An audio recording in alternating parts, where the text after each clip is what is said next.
I grew up on the northwest side of Chicago. It was a friendly neighborhood with a family that was in many different aspects of employment.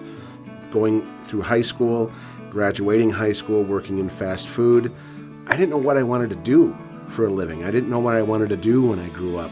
One day a friend of mine got into this area of process serving, and I didn't know much about it. But somehow I went from wanting to operate locomotives to I really kind of enjoy this security thing.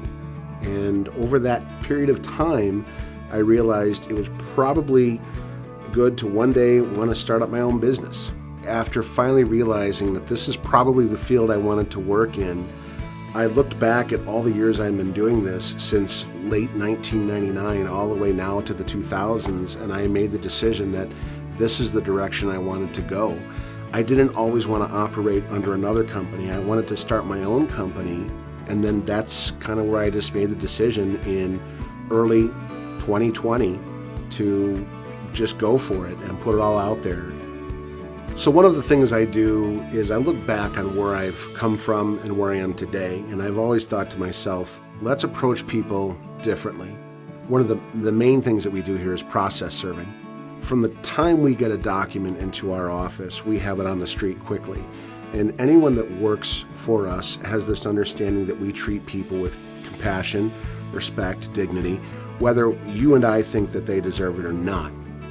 When you respond to people with empathy and compassion, they tend to have a conversation with you and meet you face to face, eye to eye. And you're able to essentially diffuse a situation.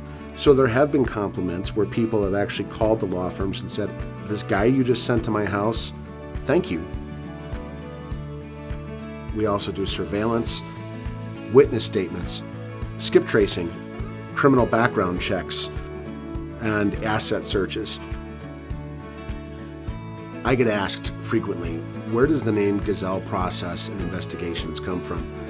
I want it to be something that defines accuracy, integrity, speed.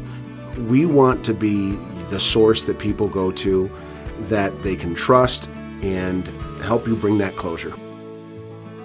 There is a sense of pride that a person feels when they start up a business, and not only are we out there on Google or Facebook or social media or the Better Business Bureau, but I think a lot of the things that we do comes by word of mouth. What you see out there are actual clients that have taken the time out of their days to go to our sites and just leave a review and tell people how we're doing. I think anybody can knock on a door, but what happens afterwards is what matters the most. My name is Paul Gazelle, and I am the owner and operator of Gazelle Process and Investigations in Northern Illinois.